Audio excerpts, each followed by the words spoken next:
Radio sababu kanmɔgɔw aw ni sɔgɔma nɛgɛ kaɲa 8 on tana gosira an fɛ yan sɔgɔmada in na o waati kelen kanmɔgɔw o filɛ ni Aramatu Tarawele tɔn sababu président ale ka mantuba la ni waati in na a ka denbaya la sɔgɔmada in na o waati kelen filɛ no fɛn min no tɔn ko ka di o président tɛ ale ka mantuba la ni waati in na Sɛnɛfɔso la kanmɔgɔw o waati kelen o filɛ ni radio Wurayɛlɛ FM sababu o kɔnɔna na yan sini na Ala ma ko wɛrɛ kɛ tɔn sababu o kɛlen bɛ ka sanga 8 mars ɲɛnajɛw ma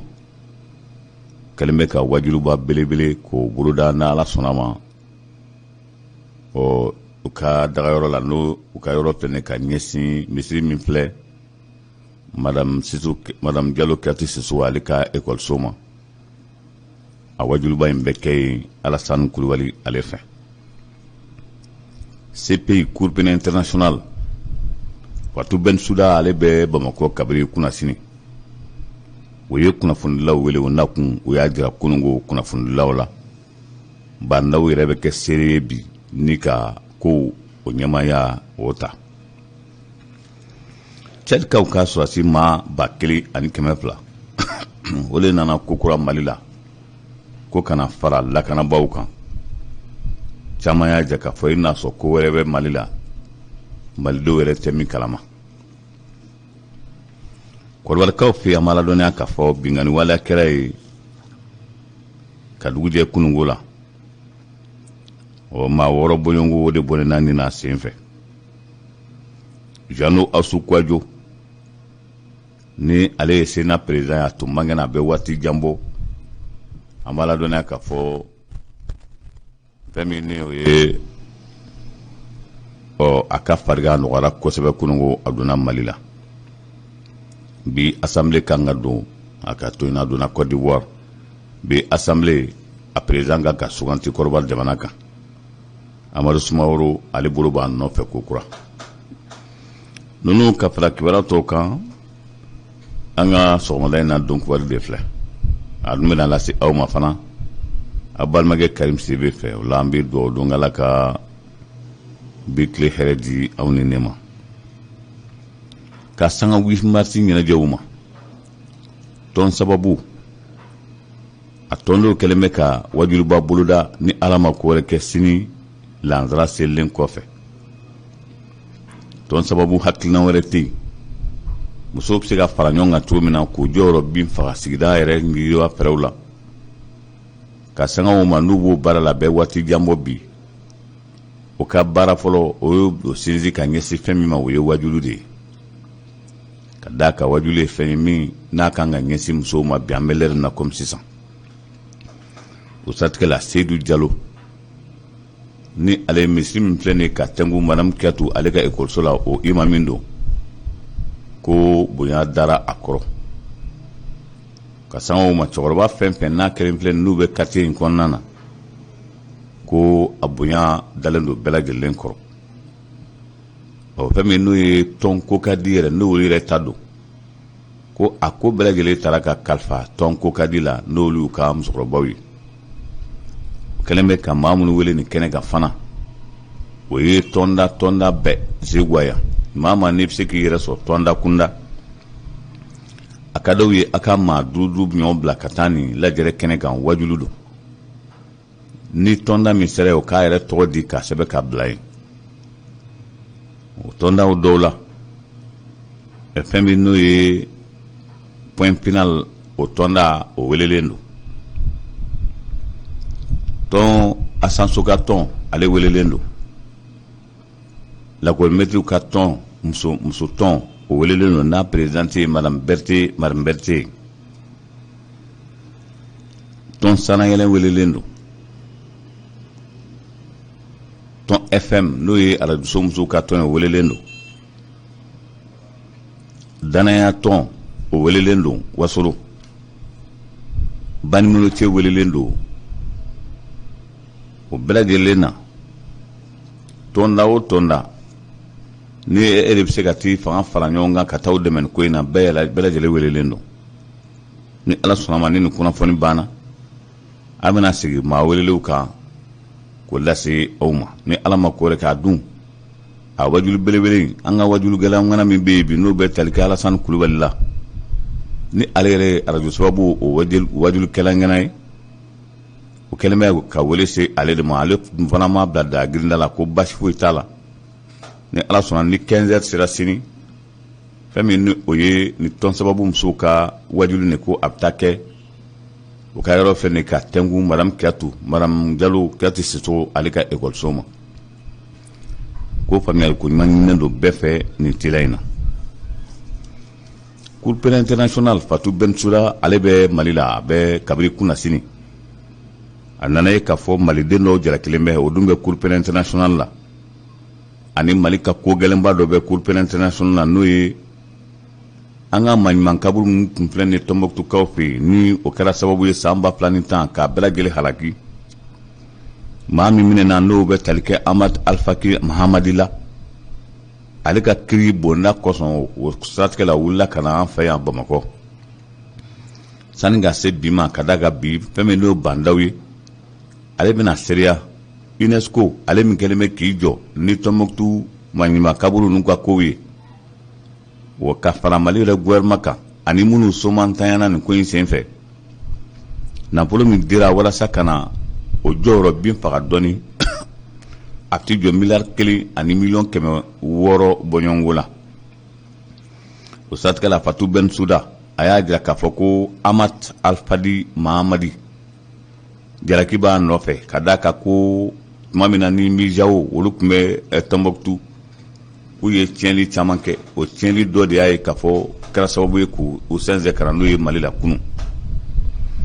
a jirala k'a fɔ nin jalaki min bɛ kamalen nɔfɛ k'u ye maɲuman kaburu caman tiɲɛ mijawo kɛra sababu ye ka caman tiɲɛ waati tɛmɛn'o la wa o kiiri min bɛ sen na Fatou Bensouda y'a jira k'a fɔ ko u ye nin fɔ a mɛnna maa ma ni tiɲɛli kɛ i bɛ se ka kɛ o don a ka di ye cogo min na ko nka k'a fɔ olu de bɛ bin maa kan u tɛ bin maa si kan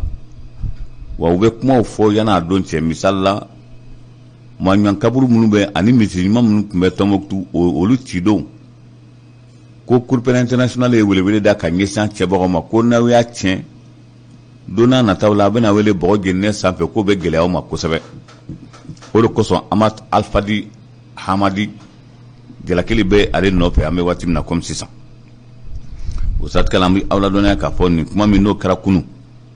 a jirala k'a fɔ a ko bɛɛ lajɛlen bɛ kɛ bi wa u y'a ɲɛmaaya ta bi k'a di bandaw ma walasa UNESCO ka lasigiden min bɛ yan Cour pénale internationale ka lasigiden min bɛ yan nafolo fana bɔbagaw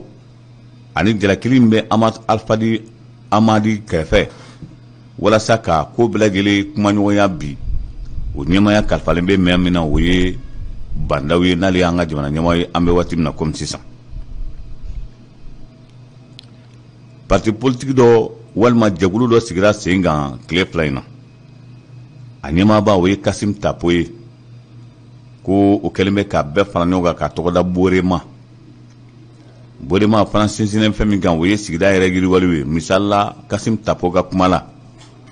kabiri san 2012 Mali bɛ gɛlɛya kɔnɔ gɛlɛya min ni maaw ma fara ɲɔgɔn kan a bɛ gɛlɛya o sababu ye n'u ye tɔn in sigi walasa u ka o seko n'u damayira kɛ Mali yɛrɛ ɲɛta fɛrɛw la an ka se ka bɔ gɛlɛyaba in kɔnɔna na o Borema n'u kɛlen bɛ sababu ye ka maa caman a yɛrɛ ka kuma la parti politique caman bɛ nin jɛkulu kofɔlen in na jɛkulu gansan caman bɛ a jɛkulu kofɔlen in na u ko ni ala ma ko wɛrɛ kɛ kari nata o ka baara fɔlɔ n'o y'u ka lancement ye o kan ka kɛ Bamakɔ CCB la Maître Kassim Tapo a ye nin kunnafoni di kunungo Mali kibaruyaw la halisa an bɛ aw ladɔnniya k'a fɔ sɔrɔdasi maa 1200 Tchadkaw fɛ yen olu donna Mali la kabiri kunna sini ko nin ko in nin jɛkulu kofɔlen ya tun yirala k'a fɔ k'an ka don Mali la kabiri kumajan nka Tchad kun kan k'a bila kuma min na ka na o taara bɛn fana Tchadkaw olu kɔni daga b'olu dala Boko Haram fɛ o de kosɔn Idriss Déby Itno ale kɔni y'a yamaruya tile 2 in na sa de ka nin maa kofɔlen ninnu bila ka na walasa o bɛ se ka na cogo min na ka na dɛmɛ se Mali, Niger ani Burkina Faso ma. O de kɛra sababu ye maaw ye ɲininkaliba kɛ bi. ɲininkali ni jaabi bɛɛ gɛlɛya la kosɛbɛ. MINUSMA bɛ yan, Force Barkhane bɛ yan, G5 Sahel bɛ yan, Takuba bɛ yan, ka na fara kokura fɛn min ni o ye nin sɔrɔdasi kofɔlen ninnu ye, ni o tɛ jɔ maa 1,200 la, olu bɛna mun kɛ yan tun. A ɲininkali bɛ yen bi, yali fɛn wɛrɛ bɛ Mali la, Malidenw yɛrɛ tɛ min kalama wa? O ɲininkali tɔ min bɛ yen bi, an bɛ waati min na komi sisan o siratigɛ la, walima fɛɛrɛ wɛrɛ de tɛ Mali ko in na. A ɲininkali gɛlɛyalen bɛ bi kosɛbɛ kodɔnba caman o yɛrɛ kɔni fɛ. Kɔrɔbarikaw fɛ yen, an b'a aw ladɔnniya k'a fɔ maa 6 bɔɲɔgɔnko de bɔnɛna nin na ka fɔnɔ sɔrɔ ka dugu jɛ kununko la. Nɛgɛ kaɲa fu waati o tɛmɛnen ni sanga ɲɛ 15 ye. Mugukan bɔra ka fɔnɔ. O mugukan kɛra sababu ye ko a jirala k'a fɔ binganikɛlaw nana bi kokura ka fɔnɔ ka n ta siɲɛ fɔlɔ ye. Jenkalo tile 11 san salongo. Maa min bɔnɛna nin na nin yɔrɔ kofɔlen na tali jɔ maa 15 bɔɲɔgɔnko la. Wa ko siɲɛ in na a nana ye k'a fɔ terrorisme maa 60 bɔɲɔgɔnko olu de tun bɛ moto sanfɛ. O ka nin yɔrɔ kofɔlen ka bi k'a kan ka fɔnɔ o waati kelen fana na. O bira yɔrɔ wɛrɛ kan. A ma ladɔnniya k'a fɔ min ni o ye Kolobugu ye. Ko gendarme 1 fagara Kolobugu, ka gendarme 2 faga ka fɔnɔ. A yirala fana k'a fɔ jadikɛla minnu ni nana o ye marifa ta Kɔrɔwari kama kunu, ko maa 3 wɛrɛ o bɔnɛna nin na olu la. Kɔrɔbarikaw fɛ halisa. Buwake, an bɛ ala dɔnna k'a fɔ jalakiba o bɛ Faransi kan kokura. Michel Alliot-Marie, tuma min na ni ale tun bɛ ministre ye Faransi, ministre de la Défense kun don, ko avion wulila ka bɔ Abidjan, Port-Boué, ka na tiɲɛli kɛ Buwake.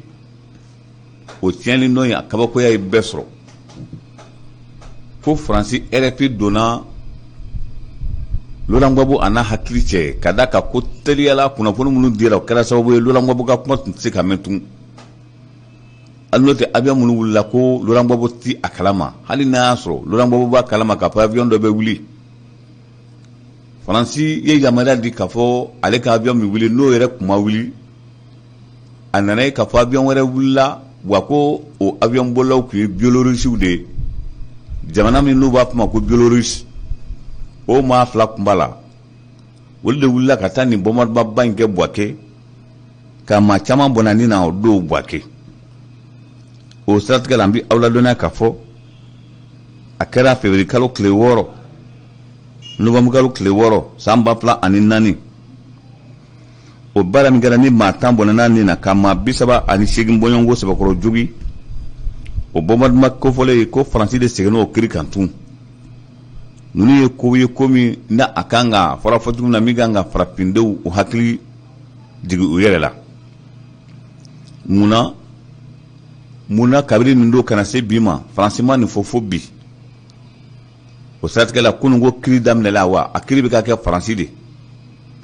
Ka fɔ de ko ana ko maa bɛ se ka fɛn fɔ a ko la n'u bɛnna kiri la cogo min na o laban o bɛna kɛ Faransi o cogo kelen pe la. A kɔni kɛlen bɛ jalaki ye bi kosɛbɛ, jalaki min n'a ɲɛsinnen bɛ Faransikaw ka gouvernement ma ka da kan u bɛ janfa min na farafinna ma k'a barika ka bon.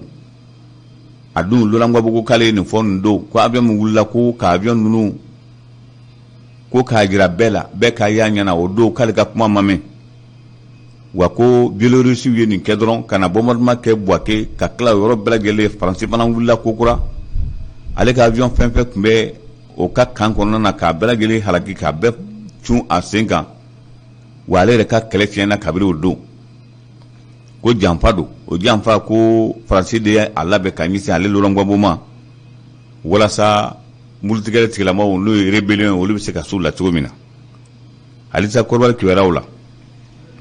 Alassane Dramane Ouattara a y'a ka secrétaire d'État, secrétaire général de la présidence a y'o suganti kunna Abdramane Cissé. Denmisɛnnin dɔ san 30 ani san 9 bɔɲɔgɔnko den 2 de b'a bolo. O sugantira k'o kɛ Alassane Dramane Ouattara kɛrɛfɛ maaba ye tuma min na ni Patrick Achi ale tun bɛ nin jɔyɔrɔ in na sani k'a kɛ premier ministre ye. An bɛ ala dɔnna k'a fɔ Joano Awsu Kwadjo ni ale fana ale Sénat président ye amala dona ka fo ale fargwana amena abe kalwili ka bo bi dowere tungo ko atanyana ni ma ko fole no be talike janu awsu kwa jola kabri kalon klemwa ani wolon fla o kle damanama e biye